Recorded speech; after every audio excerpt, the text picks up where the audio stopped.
Thank you much, Bruce. So, as usual, we do need to acknowledge and recognize some people who've been pretty essential of setting up all our activities. Normally it's been only the railroad night, but this time it's been, as I said, way beyond the railroad night. So I'd like to give a special thanks to the railroad organizing committee. And I'm not even sure if I have everybody in the list here, but I'll mention a few names that I definitely know have been really instrumental. If these people can stand up, as I mentioned the name, that would be great. So Tony Passariello. Tony has been really not only creating a lot of the posters and everything else, but he's also been a mastermind of our new style annual report, which has just come out of the press. It's on the side tables there. I encourage everybody from the industry to walk out with a copy of the annual report, and this guy is a wizard on making it look really nice and professional. Derek Owen, Kelsey Abbott, stay standing, Tony. Chris Blessing, Tanya Mattanen, Mike Larson, Sean Penley. All these folks have been putting a lot of time, a lot of effort for the railroad night, and handily making sure that this day is going to be a success. So I'd like to give a hand for this.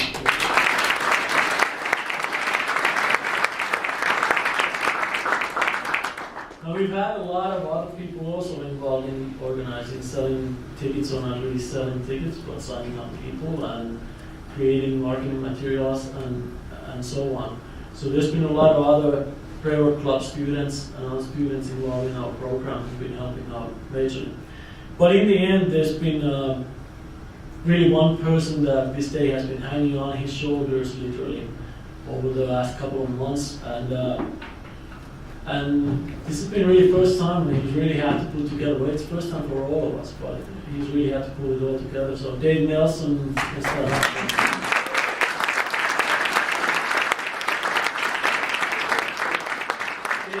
A little bit more than a year ago, and I can guarantee if you talk with him, it's been one busy year. I'd like to recognize one more person, one more individual, and that's the chair of our Rail Transportation Advisory Board. We finally set up a Rail Transportation Advisory Board in February. And Matt Glynn from CN got the privilege of being the chair of that group. But what he really was able to do for this one was, as you may have seen, we had a lot of equipment outdoors on campus. And as you probably know, there's not a whole lot of rail equipment driving around home most of the time. So Matt did an absolutely unbelievable job in bringing all the big equipment so that our students and faculty, everybody can see that. So I think Matt deserves it.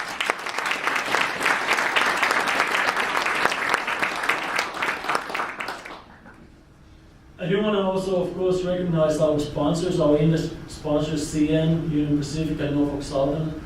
Their financial support is year after year is allowing us to make these events true. But we also have almost 20 industry companies here, and that shows a little bit about the depth of the program. So I'm not gonna, just to save time, I'm gonna start going through every single company or every single person, but I'd like, first of all, in two parts, I'd like to, all Michigan Tech alums who are representing the industry here today, stand up.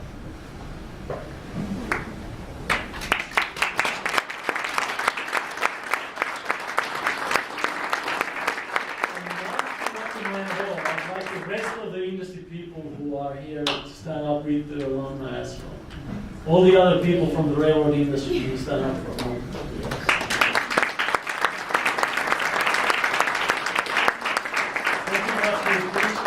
Obviously, there's no rail program here without the rail industry, and we are amazed actually that so many are willing to make the trip all the way to the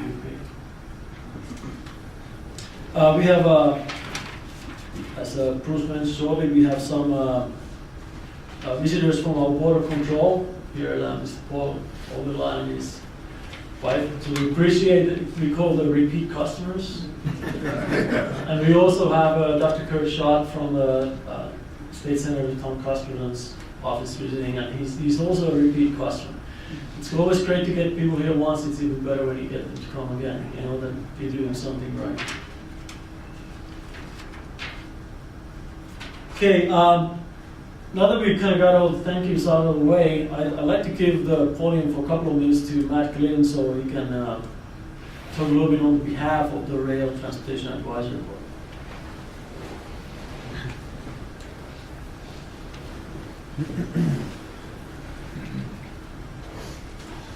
Thank you, Pasi. Well, you kind of stretched the truth on some of that stuff. All I really did was made a few phone calls and got some of the equipment up here. There was also a lot of other people who went through a lot of effort to get not only the outdoor exhibits, but the inside ones, which were quite impressive. So all of you, I really appreciate you answering the call and bellying up to the bar, so to speak, and bringing your equipment and your people and your resources up here is a big deal for us. So thank you. Yeah, you know, and even on the outside, we had Ellis and I, Cliffs, and those folks were helping as well. So can't take all the credit. But one thing he did say that was accurate is that I am privileged to be the chair of this group. If you look at the annual report, we're a group that was put together last year in February, and our first command decision was to change the rail night to the fall because we were all kind of tired of fighting the battle to get here. But I think so far I think it was a good call, and we're really here just to support the program and to try to give guidance, even though I don't think they need a whole lot. We come here to offer whatever we can, whatever skills we might have, and whatever advice we can give to make this a better program.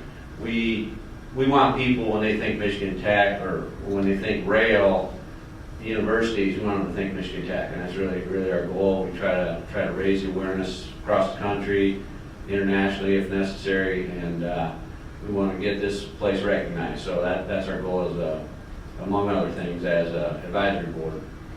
So we've got a very good group. There's 12 to 14 people. Some are more active than others. We've got one of our members is going to be the guest speaker tonight, so I won't steal his thunder, but Tim Hefner. Kevin Kessler's here. He's from the FRA. So we've also got Dave Thompson. I think he slipped out to go have dinner with his daughter. She's a student here as well. So Dave's an alumni from here too, as is Tim. So I guess we kind of go full circle. I graduated from here in '81 as a civil engineer, and I've been working in the railroad business for almost 34 years now. So it's proven to be a good career, and kept me in groceries, which is always a good thing. So I think the last note I want to leave you with is that the railroads are here to stay, and whether you're a support person, a consulting engineer, a supplier, somebody who builds equipment, somebody who goes out and manages projects at a state level or works in a regulatory regime, whatever, if you're involved in the railroad industry, you're going to have a job. So we're not going anywhere. We've been around for over 150 years, and the need for our services, whether they be transportation or information, continue to grow, and I think it's a hot industry, and I would just encourage you to keep an eye on it, whether you're an investor or somebody looking for a job. And so I'll just leave you with that. And once again, thanks everybody for your contributions. I think it was a wonderful event, and it's testimony that we have this big of a crowd, that Pasi's program is working, and so we're going to stand behind it and try to help any way we can.